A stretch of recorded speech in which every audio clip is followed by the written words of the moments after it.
Well, welcome back. You're on Unit 7, which is fiction writing. It's a fun little narrative genre to write in. So let's go ahead and get started.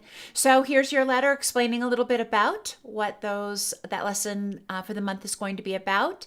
And here's your mental text list. So using fairy tales and fables are a great way for students to write fiction.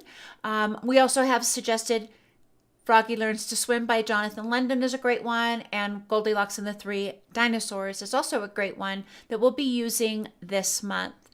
You'll want to make sure that you have updated your writing goals chart and given students an opportunity to reselect a writing goal that they will monitor and perhaps change as the month goes on. Here is our unit of study. We're going to be looking at writing as a fiction writer. So we'll be looking at characters. So we have a character idea lessons. We have their story planner there. We have our character ideas. We'll use the same theory that we've used before, or they'll turn to their partner and think about other animals that could be a character, other people that could be a character, or community helpers and the like. And then we also have the same chart for setting ideas. So let those be the springboard for students to come up with other ideas. Always very fun.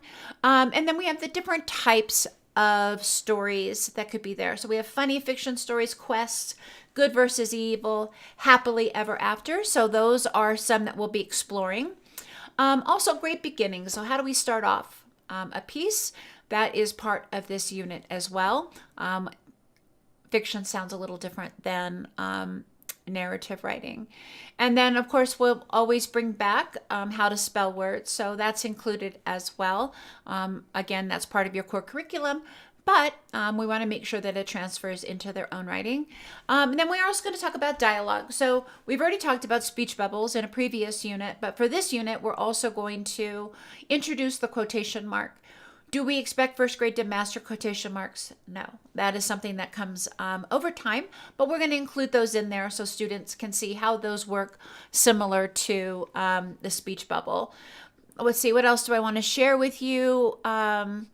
We also have ways to make it interesting. So using different types of punctuation and font that tells us how we're going to read that, and it gives us a different tone to our writing. So we'll include those as well.